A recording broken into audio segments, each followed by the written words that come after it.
മലയാളി പ്രേക്ഷകർക്ക് എന്നും താരപുത്രികളിൽ ഇഷ്ടം മീനാക്ഷിയോട് തന്നെയാണ്.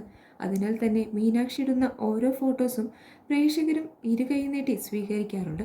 എന്നാൽ ഇപ്പോൾ മീനാക്ഷി തന്റെ വിശേഷങ്ങളെല്ലാം തന്നെ സോഷ്യൽ മീഡിയയിലൂടെ അറിയിക്കാറുണ്ട്. എന്താണ് മീനാക്ഷി സിനിമയിലേക്ക് എന്നാണ് ഇതിനു പുറമെ പ്രേക്ഷകർ ചോദിച്ചെത്താറുള്ളത്. എന്നാൽ ദിലീപ് പറഞ്ഞത് മീനാക്ഷിക്ക് പഠിക്കാനാണ് താല്പര്യമെന്നാണ്. ഇതിനു പുറമെ മീനാക്ഷി നൃത്തത്തിലും മോഡലിംഗിലൊക്കെ താല്പര്യം കാണിച്ചെത്താറുണ്ട്. കാവ്യയുടെ തന്നെ ഡ്രസ്സിംഗ് ബ്രാൻഡായ ലക്ഷ്യയുടെ മോഡലായി മീനാക്ഷി എത്തിയിരുന്നു.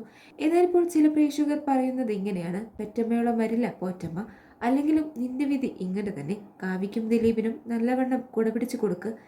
ഇങ്ങനെ പറയാൻ ഒരു കാരണം കൂടിയുണ്ട്. കാവ്യമാധവന്റെ ഓൺലൈൻ സ്ഥാപനമായ ലക്ഷ്യയ്ക്ക് നിരവധി ആരാധകരാണുള്ളത്. ഈ ഒരു സ്ഥാപനത്തിൽ നിന്നും നിരവധി താരങ്ങളും സാധാരണക്കാരും ഒക്കെ വസ്ത്രം വാങ്ങാറുണ്ട്. വളരെ വ്യത്യസ്തവും എലഗന്റുമായിട്ടുള്ള വസ്ത്രങ്ങളാണ് പലപ്പോഴും കാവ്യ ഇതിലൂടെ പരിചയപ്പെടുത്തി തരുകയും ചെയ്യുന്നത്. വളരെ വേഗം തന്നെ ശ്രദ്ധ നേടുകയും ചെയ്യാറുണ്ട്. ഓരോ വസ്ത്രങ്ങളും പലപ്പോഴും ലക്ഷ്യയുടെ മോഡലായി വരുന്നത് കാവ്യയാണ്.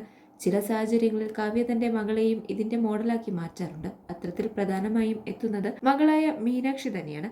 കാവ്യ കഴിഞ്ഞാൽ ലക്ഷ്യയ്ക്ക് ഏറ്റവും അനുയോജ്യമായ ഒരു മോഡൽ മീനാക്ഷിയാണെന്ന് എല്ലാവരും പറയാറുണ്ട്. കഴിഞ്ഞ ഓണക്കാലത്തും ധാവണി ചുറ്റി മീനാക്ഷി എത്തിയിരുന്നു. എന്നാൽ ഇത്തവണ എത്തിയിരിക്കുന്നത് സെറ്റ് സാരിയിലാണ്. അതിമനോഹരമായ ഒരു സെറ്റ് സാരിയും അണിഞ്ഞുകൊണ്ടുള്ള ചിത്രങ്ങളാണ് ഇപ്പോൾ ശ്രദ്ധ നേടിക്കൊണ്ടിരിക്കുന്നത്. ലക്ഷ്യയുടെ മോഡലായി മീനാക്ഷി എത്തുമ്പോൾ അത് വലിയ സന്തോഷം തന്നെയാണ് പ്രേക്ഷകരിൽ നിറയുന്നത്.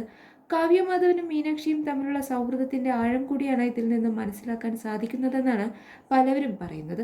കാവ്യ പ്രത്യക്ഷപ്പെടാതെ ആദ്യം തന്നെ മീനാക്ഷി മോഡലായി ഓണം സാരിയിൽ തുടക്കം കുറിച്ചത് മീനാക്ഷിക്ക് കാവ്യ നൽകുന്ന ഒരു വലിയ പ്രാധാന്യം തന്നെയാണെന്നും ആളുകൾ പറയുന്നു. എന്നാൽ അച്ഛൻ മരിച്ചത് കാരണം കാവ്യയ്ക്ക് മോഡലായൊന്നും നിൽക്കാൻ സാധിക്കാത്തതുകൊണ്ടാണ് മീനാക്ഷിയെ ഇറക്കിയതെന്നും പ്രേക്ഷകർ പറയുന്നുണ്ട്.